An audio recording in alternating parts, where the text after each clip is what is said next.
Alright, YouTube, it's your boy Love Life Daytona. Welcome back to the channel. If you're new to the channel, please consider subscribing, like, share, and comment on my videos. If you watched my last video, you know I just bought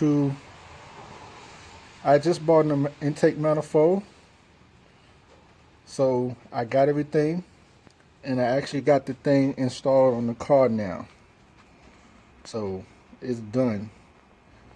Hemi in my whip, that bit last.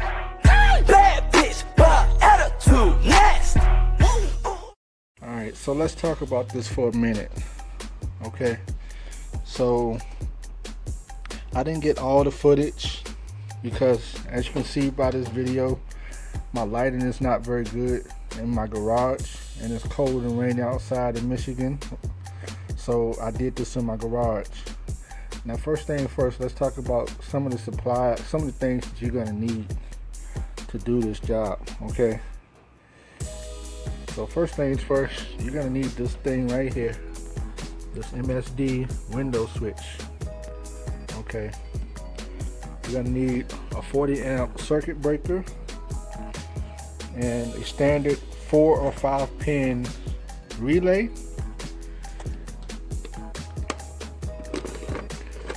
and you're gonna need a standard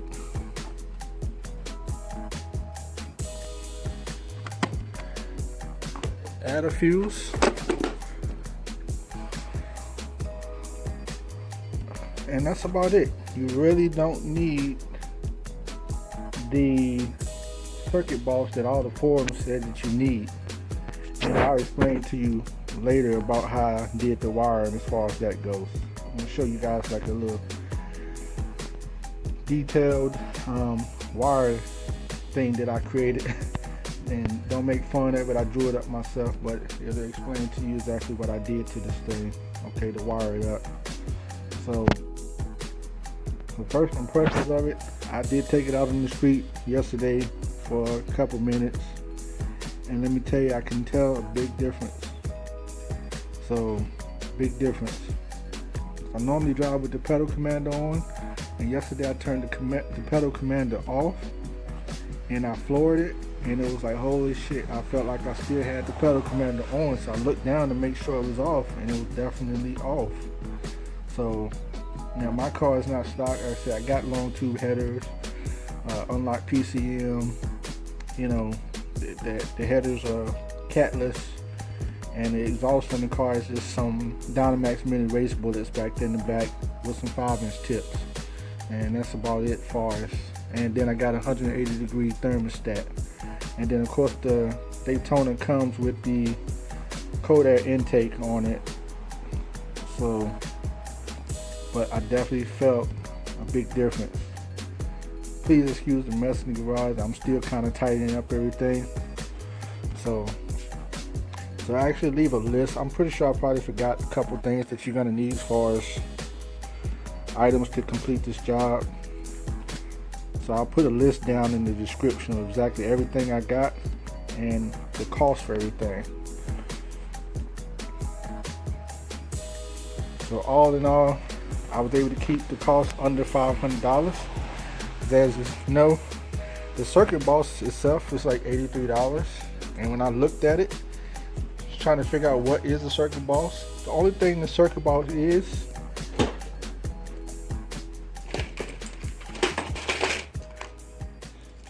it's basically this thing right here.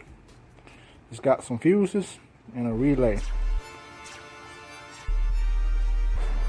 Now, I didn't use this because I don't plan on hooking up any more electronics. The only reason you would really need the circuit box is if you were hooking up more electronics on your car.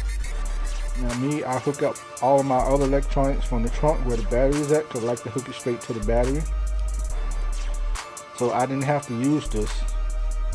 I just used the relay, circuit breaker, and the adder fuse. All three of those things together were literally under $15 on Amazon. And then as far as the rest of the wiring that you're going to need, your MSD box is going to come with enough wiring to where you don't really need to worry about too much. as far as that goes. But you don't need this right here. But if you decide to go this route, know that it's only about $15 on Amazon for all of this stuff that you're gonna need to make your own circuit box.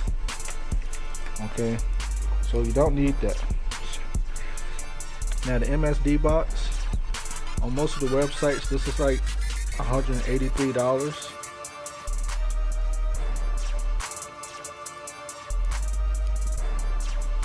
But I didn't want to pay $183 for this thing, and I was able to buy it brand new through EPAuto for the price of that I would have bought it from somebody on the internet. Now I did find two on Facebook on the forums. One guy had one that was brand new, never installed, $120 shipped. I messaged the guy several times, he never replied back to me, so I said fuck him. And I found another guy, but he wanted $120 for a used one, plus shipping, plus PayPal fees. So I didn't want to do that. Okay. So like I said, I went to EPAuto's website. They had it in stock online, shipped to home only. And I shop EPAuto online a lot, so they use coupon codes, and that's one thing I like. So I go to Google and I found a 25% off coupon, and with this 25% off coupon, it knocked it down from $183 to like $134 or something like that. It's free shipping. Once you add in the tax, it bumped it back up to $146. Now I had some other little tricks up my sleeve, and I used the app called EPAuto. Not sure if everybody's heard of it, but it's basically you go through the website and it'll show you, like certain websites, like they have cash back, and so you basically you go through that website to the website that you're trying to buy from, and after you finish checkout, you get cash back. And EPAuto was actually on the list for 5% cash back. So the next day after I checked out, I got $9.98 back. So basically the tax that I paid, I got that back.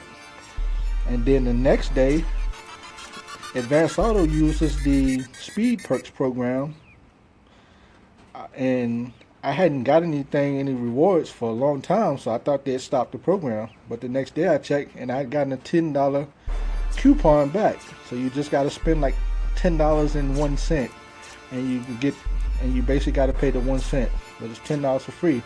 So all said and done, I ended up paying like $126 for this MSD box, which is cheaper than what the guys on the internet wanted for it, for a used one or for a new one, without any hassle.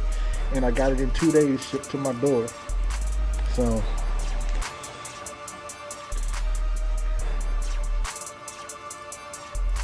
the next thing I had to do is I needed this little thing right here, this little coupler. Now don't look at that too closely, because I got that kind of rigged up right now, because this is not actually the one that goes for this. This is actually a piece that I had laying around from another car that I had years ago, but I was able to stretch it enough to make it fit for right now until I get the actual piece. That actual piece, the cheapest I could find on the internet, is $75.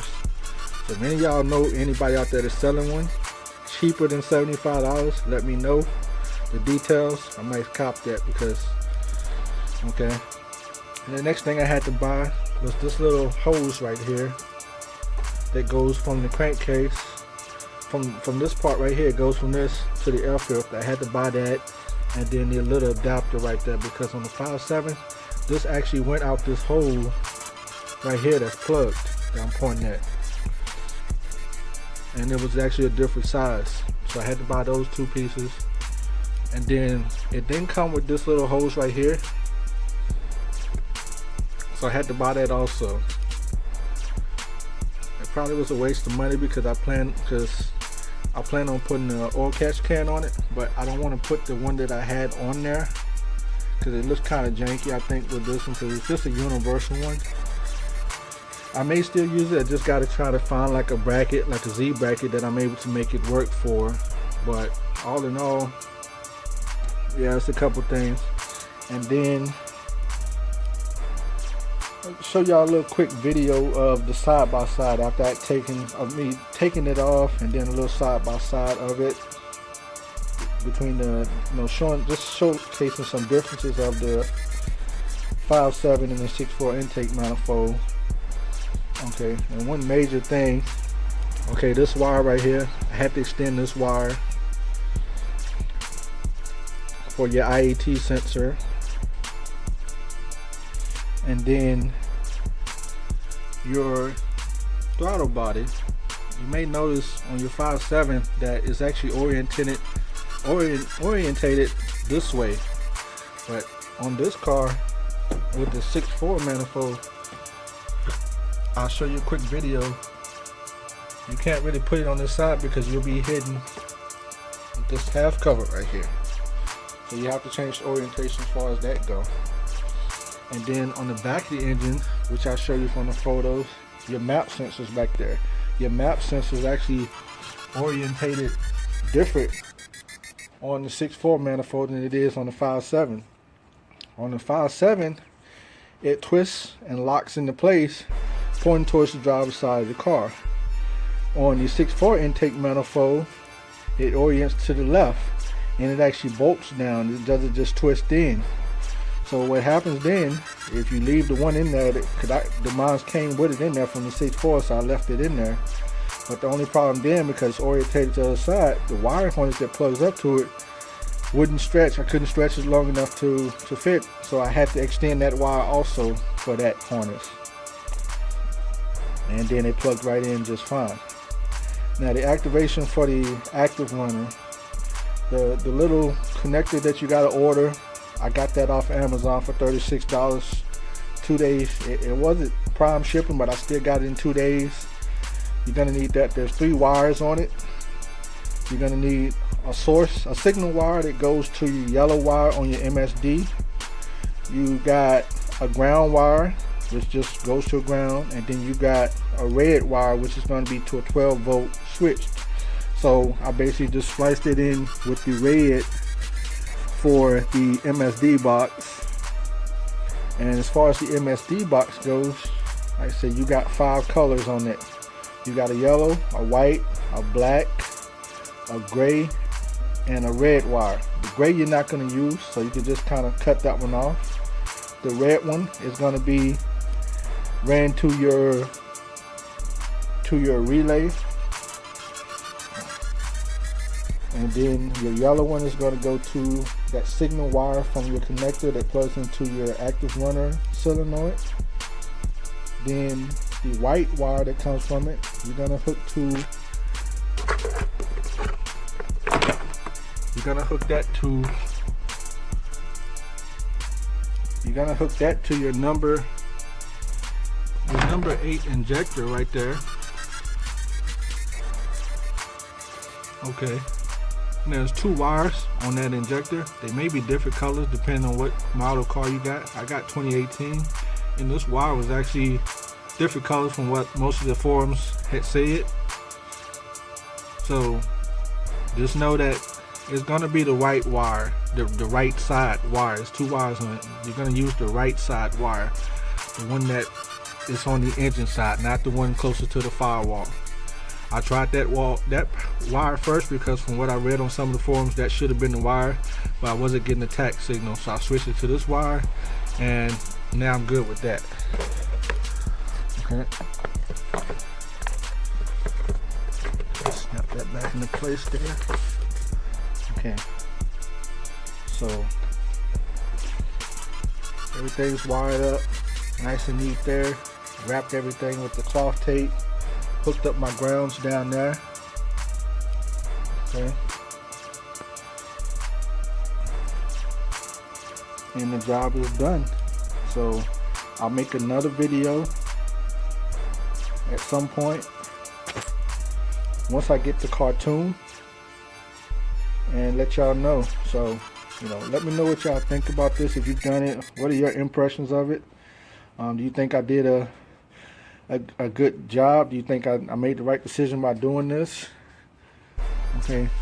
ignore those powered by SRT half covers. I'm going to be modifying those really soon because I'm going to actually paint those to the color of the car. And what I'm going to do is I'm actually going to just scrape this SRT, powered by SRT, off there. This is just going to be matte black, along with these little lines that's gray right now. These are going to be matte black, but the rest of the valve cover, the rest of the covers are going to be white. Okay, so yeah, I know this video kind of dragged on, but I got the job done. If you got any questions about anything, just let me know, and I'll holler at y'all in the next video. It's your boy Low Life Daytona. I'm out of here.